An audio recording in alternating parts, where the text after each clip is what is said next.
This week on Cinematic Sound Radio.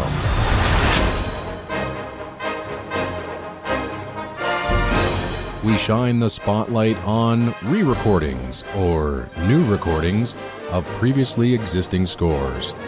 You'll hear selections from The Towering Inferno by John Williams, The Last of the Mohicans by Trevor Jones and Randy Edelman, TARAS BULBA by Franz Waxman. You'll also hear 4 video game selections including Super Mario Galaxy, The Elder Scrolls V SKYRIM, Super Metroid, and Little Big Planet. You'll also hear selections from The Big Country by Jerome Moross, and 3 pieces from Aliens by James Horner, which is celebrating its 30th anniversary this year. I'm Eric Woods. Thank you very much for tuning in. Sit back, kick up your feet and relax as Cinematic Sound Radio begins now.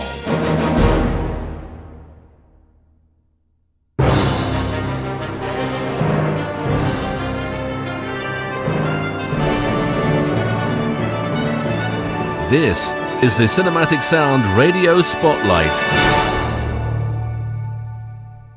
Welcome, ladies and gentlemen, to another edition of Cinematic Sound Radio. The show can be heard in various different forms and locations. You can listen live every Sunday at 1 p.m. Eastern Time on WRock Radio at wrockradio.com. You can stream the show on demand at cinematicsound.net. You can download the show via iTunes or Stitcher or through any one of your favorite podcatchers.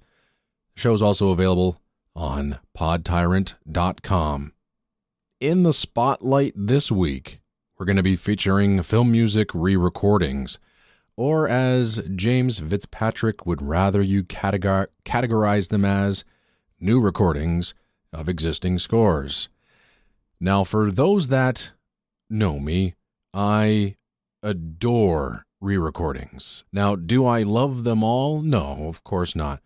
But I do love hearing different interpretations of the music I love so much. Now, 6 years ago, I actually placed my 14 favorites in a list and aired them on my 14th anniversary show. That show is still up on cinematicsound.net. It's not on the iTunes feed, so in order to listen to that show, you're going to have to go to cinematicsound.net if you are interested to hear all of my all-time favorite re-recordings. I highly recommend you do. It's a pretty good show, so check it out if you can.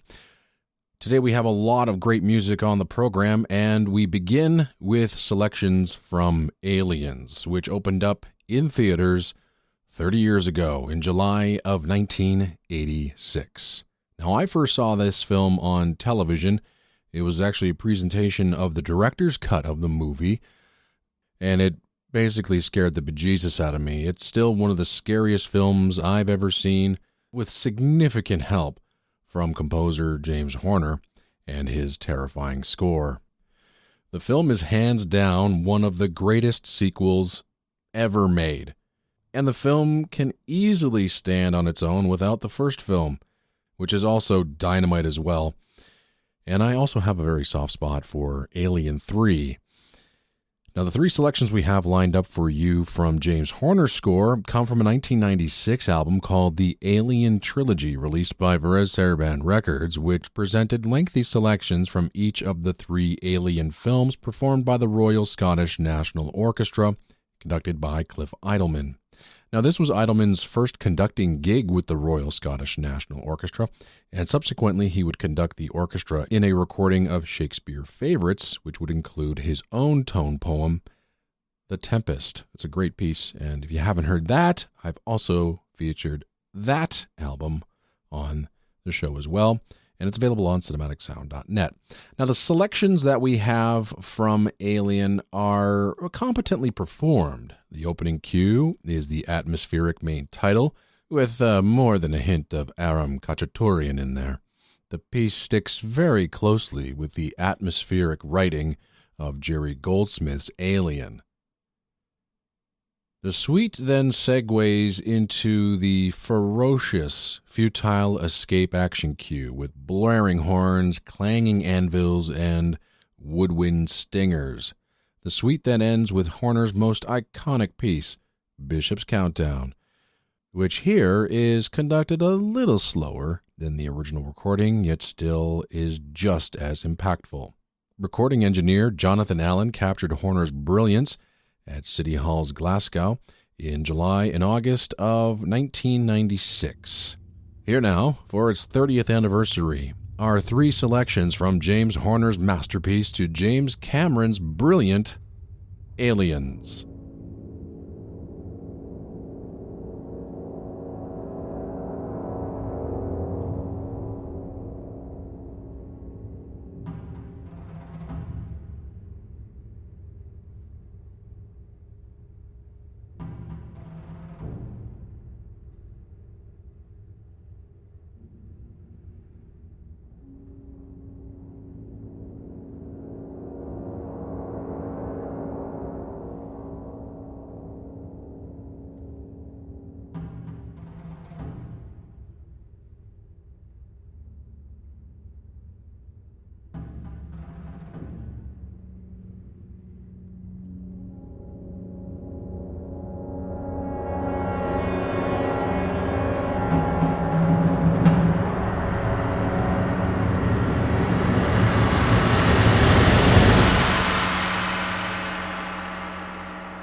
Music from the film Aliens by James Horner. In that recording, Cliff Edelman conducted the Royal Scottish National Orchestra, and that comes from an album called The Alien Trilogy, released through TARAS Records.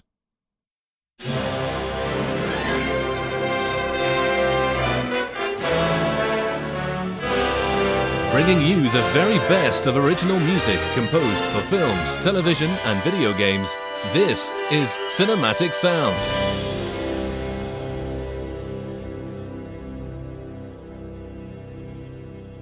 Welcome back to the program. Up next is our John Williams score of the week, and this week we're going to focus on his score to the disaster epic The Towering Inferno. Now, back in the 70s, disaster movies were all the rage, and Irwin Allen was the master. Now, not all of the disaster films he produced were masterpieces. Remember, there was Swarm and The Return to the Poseidon Adventure, but the good ones were really good, including 1974's The Towering Inferno, a film that takes place at the opening party of a colossal but poorly constructed office building when a massive fire breaks out that threatens to destroy the tower and everyone in it. The opening piece by John Williams is one of his finest, a 5-minute main title piece that plays along the wonderful opening sequence of a helicopter flying to the opening ceremonies of the new San Francisco skyscraper. The exciting piece was written for full symphony orchestra in a jazzy adventure style to match the aesthetics of the time.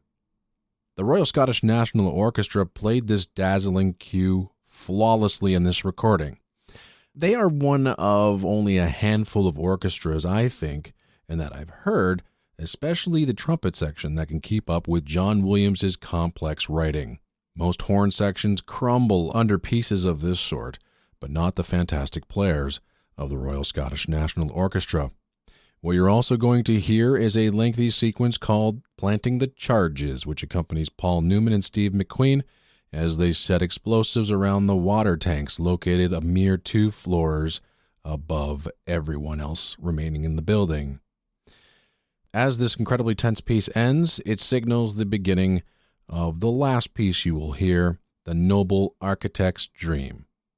For me, this suite was my introduction to The Towering Inferno. I had no idea there was an original LP release, and this was, of course, before Film Score Monthly released their complete edition of the original soundtrack recording a few years later. This recording of the Towering Inferno suite was made available on a disasters film compilation called The Towering Inferno and Other Disaster Classics, released in 1999 on TARAS Records. In this recording, Joel McNeely conducts the Royal Scottish National Orchestra, all captured again by recording engineer Jonathan Allen. This glorious music, of course, was all written by the great John Williams.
The Towering Inferno, with music composed by John Williams. In that recording, Joel McNeely conducts the Royal Scottish National Orchestra, and that performance is available on a 1999 Varese Sarabande Records compilation called The Towering Inferno and Other Disaster Classics.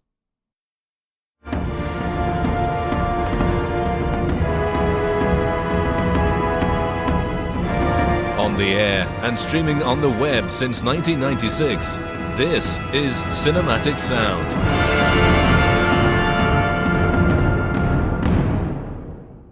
Welcome back to the show. Up next, we're going to listen to a fabulous recording of The Last of the Mohicans by Trevor Jones and Randy Edelman. Now, this was a curious album when it was announced. I don't think anyone back in 2000 was asking for a new recording of this score. An expanded release of the original tracks, maybe, but a full-up re-recording? I doubt this was on anyone's list. Now, the score for this Michael Mann film, released in 1992, was quite popular, and the original album sold pretty well. Composer Trevor Jones was originally the only composer on the project, but after writing his score, changes to the film were made, and when Jones was asked to come back and rescore newly edited sequences, or a scene where there was score, where they wanted score, unfortunately Trevor Jones was working on a new project and couldn't get away, so Michael Mann brought in Randy Edelman. Now, the clash and contrast of styles was painfully obvious. Jones's material was far more melodic and orchestral, while Edelman's material was more atmospheric, electronic, and scored the dialogue-heavy scenes. The original album, even though it was a bestseller, was an uneven mess, as Jones's material dominated the first half, which, as I said, was more orchestral, and Edelman's rather uninteresting underscore played during the latter half of the album. Now, in this 2000 recording, the sound of both scores is increased with a much more dynamic and full-bodied concert hall recording. Most of the electronic elements in both composers' scores are replaced by orchestral or live elements, and the album flows in chronological order, making Edelman's music feel more a part of Jones's material. Now, is this better than the original recording? No, it's different, but this is an album I very much prefer due to the more meaty sound. For instance, the track The Massacre, in my opinion, has never sounded better. In this recording, Joel McNeely again conducts the Royal Scottish National Orchestra, again recorded by Jonathan Allen. And even though Edelman composed material for this film, we're going to focus solely on Jones's material, including Promontory, which features a tune called The Gale, which was composed by Scottish singer-songwriter Dougie MacLean for his 1990 album called The Search. Here now to conclude this hour of music is The Last of the Mohicans, available on Varese Sarabande Records.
This is the Cinematic Sound Radio Spotlight.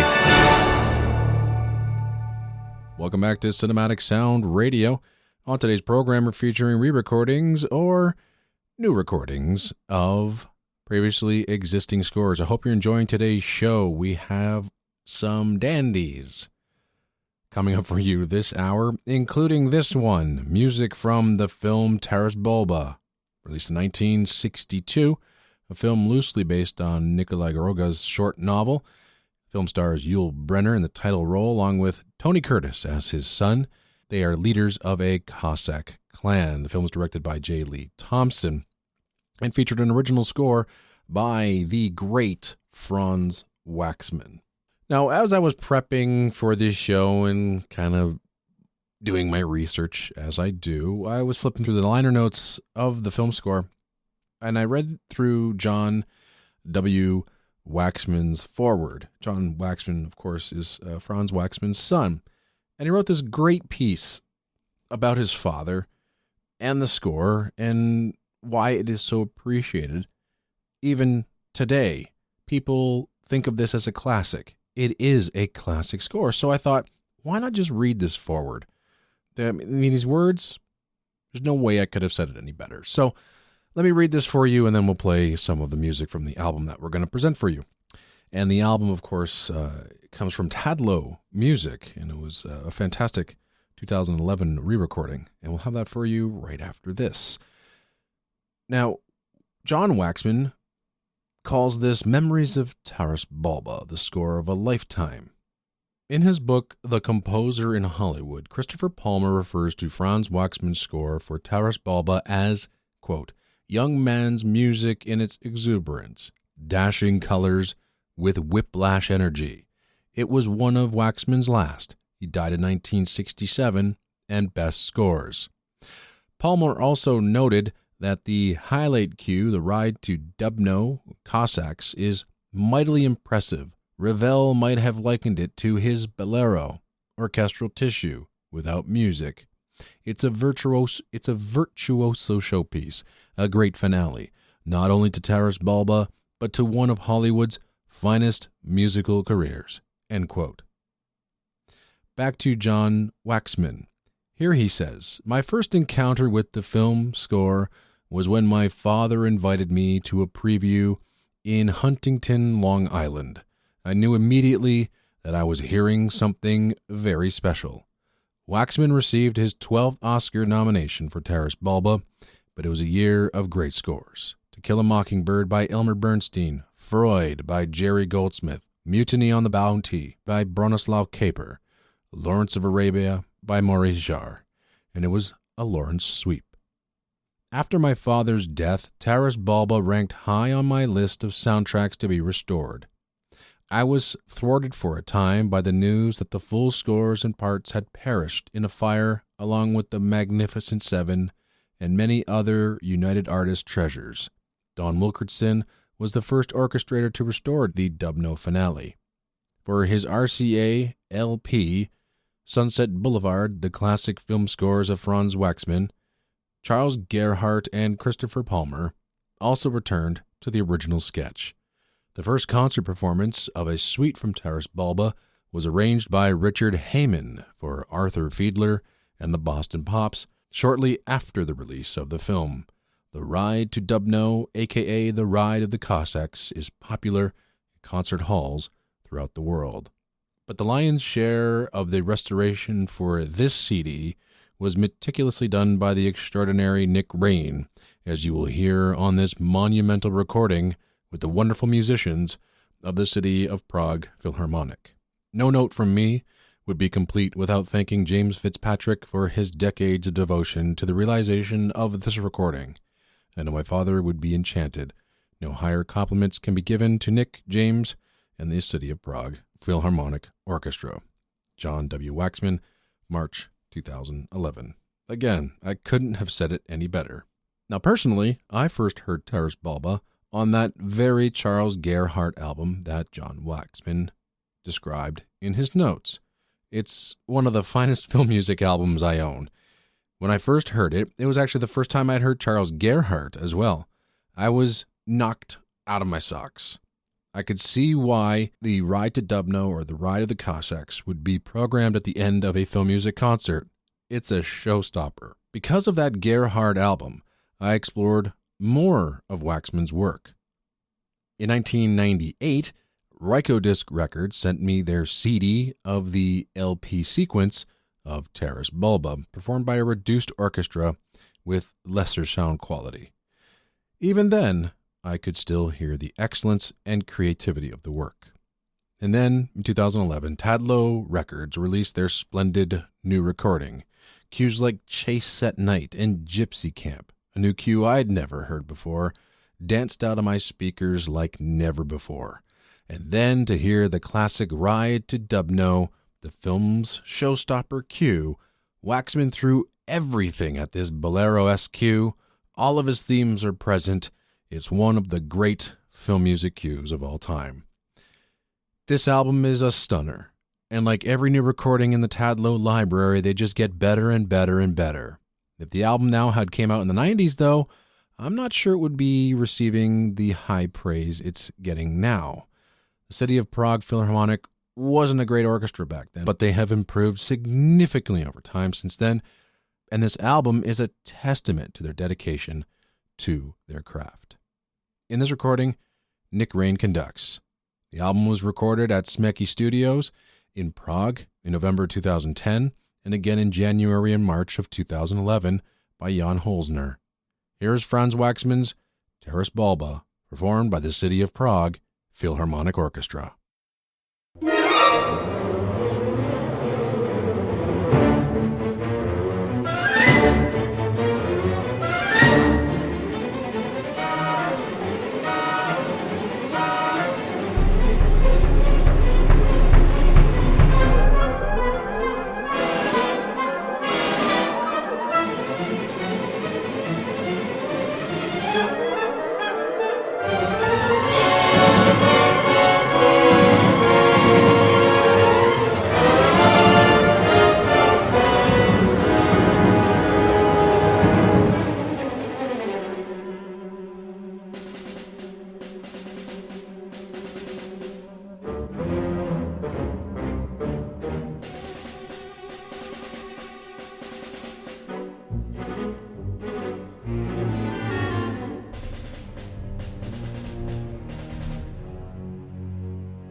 classic music from a classic film.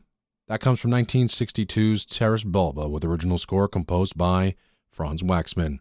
And in that recording, Nick Raine conducts the City of Prague Philharmonic Orchestra, and the album is available through Tadlow Music. On the air and streaming on the web since 1996, this is Cinematic Sound. Welcome back to the show. We're featuring re-recordings or new recordings of previously existing scores. I'm Eric Woods. I really hope you're enjoying today's program. We're going to be back to our regular format on next week's show, but we are not going to have a little bit of fun in the video game score of the week, and it's more of a video game compilation album, one of a very few new recordings of video game music. It really is a lot of effort, especially if you're going to completely re-record, re-orchestrate, and rearrange music that isn't necessarily symphonic. It was written in a symphonic way, but then performed with 16 bits of bleeps and bloops. So in order to do all that work to get it ready and prepared for symphony orchestra, it takes a lot of work. So you don't get a lot of these albums. But when you do, got to celebrate them, because the album that we're going to feature for you today actually is two albums from a set of three, called The Greatest Video Game Music. We're going to feature volumes 1 and 2, and volume 3 actually came out this year, featuring choral music from video games. Now, this album was, as I said, created specifically for the London Philharmonic Orchestra to play specially created orchestral versions of familiar video game tunes like Angry Birds, Super Mario Bros., Tetris, Grand Theft Auto, and many more. The conductor of this album, Andrew Skeet, also wrote all of the new arrangements. The first album was released in 2011, featured a collection of 21 themes from the most beloved video games of our time. And what we're going to play for you right now is 4 scores, 2 cues from each of the first 2 volumes of the Greatest Video Game Music albums. We're going to open up with Jeremy Soule's very popular music from the Elder Scrolls V SKYRIM game, released in 2011. The music from this series has inspired some lovely music, and the horn theme from the track Far Horizons is splendid. And it's a theme that then moves into sweeping strings. It's such emotive music from one of the best video game composers in the world. We'll then have some fun with Koji Kondo's cute, wondrous, and carefree music from Super Mario Galaxy, which came out for the Nintendo Wii in 2007. You can always expect great things from Kondo, as he's the musical genius behind the themes for Mario and Zelda. One of the most delightful and eye-opening tracks on the second album is Super Metroid by Kenji Yamamoto and Minako Hamano. Now, to hear this score, which was all moody bleeps and bloops in the original 1994 Super Nintendo Entertainment System game, is now fully orchestrated, and it's such a delight. Don't get me wrong, the original score for the game created the perfect atmosphere, and I'd say that the synthetic sounds added more to the game than if it was performed by a live orchestra. It's very John Carpenter-esque, especially that pulsing main theme music, but to hear that heroic horn theme played by a live, living player is magnificent. The orchestral arrangement by Andrew Skeet is nothing short of brilliant. And then we're going to hear Daniel Pemberton's music from Little Big Planet, one of the most imaginative games I've ever seen. It's a wonderful puzzle platform game. It's incredibly quirky and gorgeous to look at, and I simply love Pemberton's easy listening score. It's got a wonderful jazzy, airy, carefree groove to it. Both of the albums that we're going to play for you right now are absolutely great. And as I made mention off the top, the third album, called The Great Video Game Music Choral Edition, actually came out earlier this year. The sound quality also on this album is superb. Steve Price was the recording engineer, and he had the great pleasure of recording the London Philharmonic for both albums. And now music from the Greatest Video Game Music album, Volume 1 and 2, featuring music from The Elder Scrolls V Skyrim, Super Mario Galaxy, Super Metroid, and Little Big Planet.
That was music from a video game called Little Big Planet by Daniel Pemberton. We also heard in there Kenji Yamamoto and Minako Hamano's music from Super Metroid. We heard Koji Kondo's music from Super Mario Galaxy, and we opened up the set with The Elder Scrolls V Skyrim by Jeremy Soule.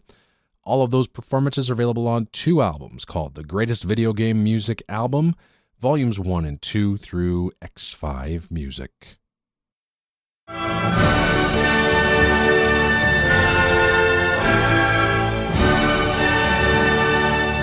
On the air and streaming on the web since 1996, this is Cinematic Sound. Welcome back to the program. Up next, we're going to play for you a absolute stunner. It comes from the 1958 classic western, The Big Country, which tells the story of a New Englander who arrives in the Old West, where he becomes embroiled in a feud between 2 families over a valuable patch of land. The film starred Gregory Peck, Gene Simmons, Carol Baker, and Charlton Heston.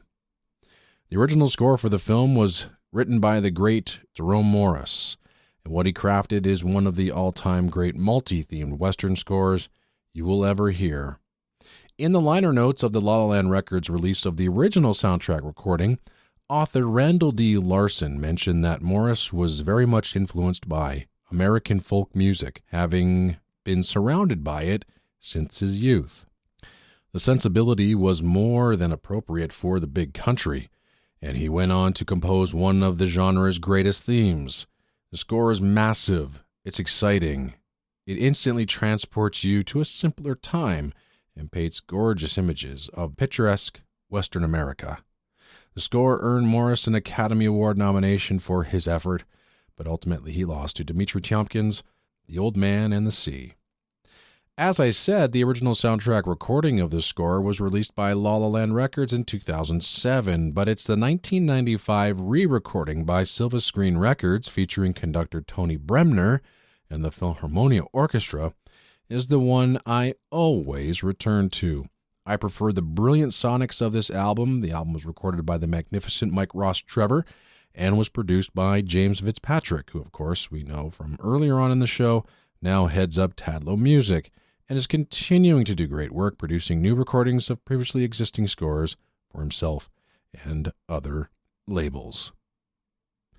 And now, music from The Big Country, with music composed by Jerome Moross, featuring conductor Tony Bremner and the Philharmonia Orchestra, and this album is available through Silva Screen Records.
music from the film The Big Country, with original score composed by Jerome Moross.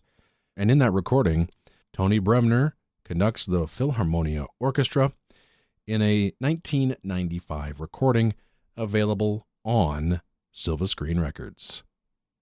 Sadly, we've come to the end of yet another edition of Cinematic Sound Radio right here on Rock On Radio, WRockRadio.com. Again, thanks to everyone at WRock for helping me get this show on the WRock airwaves. And we are, of course, part of the Pod Tyrant network of podcasts, and thanks to everyone at Pod Tyrant for all of their support. Feel free to reach out to Cinematic Sound Radio by emailing me at cinematicssound@yahoo.com. Don't forget to visit cinematicsound.net to hear an archived version of this show and years of previous programming as well. We're also on iTunes, Stitcher. We are all over the place. If you got a favorite podcatcher, then the show is there. Just look for Cinematic Sound Radio. And if you have a request or album that you'd like to hear, then please email me at cinematicsound@yahoo.com. Also want to thank Tim Burton for lending his voice and composer David Cosina for writing Cinematic Sound Radio's intro music. We're going to end off today's show with some listener favorites. A few days ago, I reached out to Twitter and asked you what your favorite re-recordings were. We got a few responses, and I thought, you know what? I'll read the responses and I'll play the tracks that they enjoy. So first up, Brian Costa at ChronoCX says Tadlow's Lawrence of Arabia, but that's a given. Very true. Lawrence of Arabia, a classic score, an Academy Award-winning score, and Tadlow Music's sensational re-recording is my go-to album. If I want to listen to Lawrence of Arabia, it's superb. And we're going to play for you, Brian, 4.5-minute overture. We then have Notorious DLC at Radjostein. He said Superman with John Debney conducting is great. That's true. That was released on Varese Sarabande Records. It's one of my favorites as well. He also mentions Vertigo with Joel McNeely conducting is fantastic too. And of course, I agree with you since it is my favorite re-recording of all time. So, we're going to play for you the Prelude and Rooftop from Bernard Herrmann's 1958 score, which was newly recorded by Joel McNeely and the Royal Scottish National Orchestra. Then Real Music at Real Music Blog. This is Alan Rogers. He said Jaws, the MCA Records album. Grew up with this version, meaning that hearing the OST, or the original soundtrack recording on CD, was just weird. Now, this normally isn't one of those re-recordings that I play on a show like this. Those types of re-recordings and albums were newly recorded at the time of the film's released and released on LP as music from the film, when in reality they were newly arranged and newly recorded selections from the score. Many people didn't know that. Two of the very best of those sorts of albums was produced by John Williams. One was E.T. 1982, and of course this one for Jaws in 1974.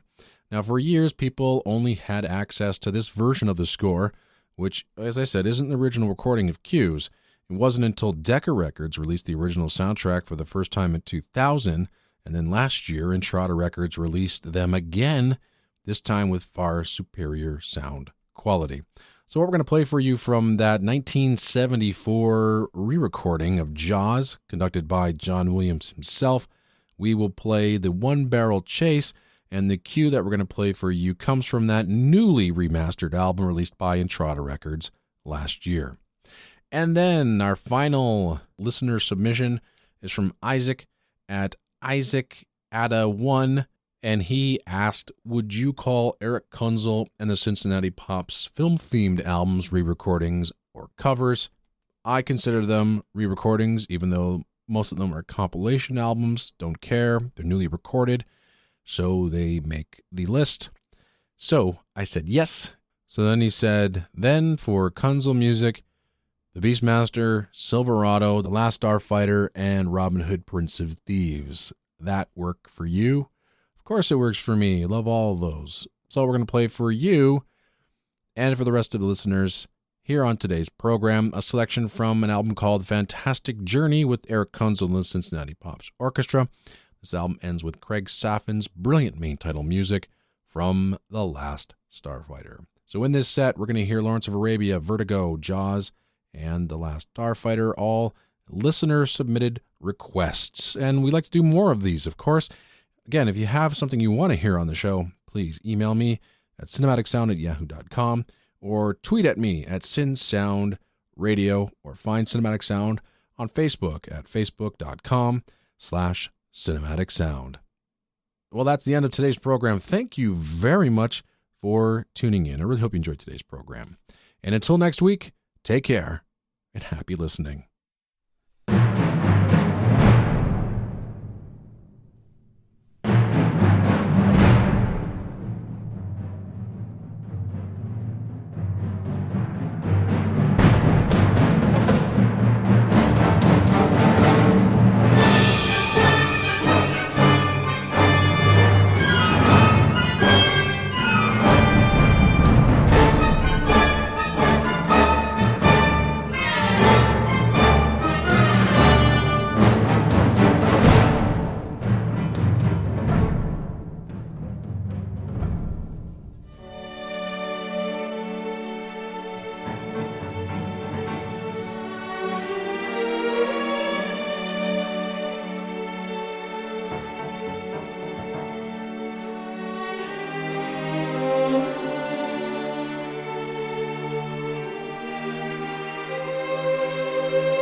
you.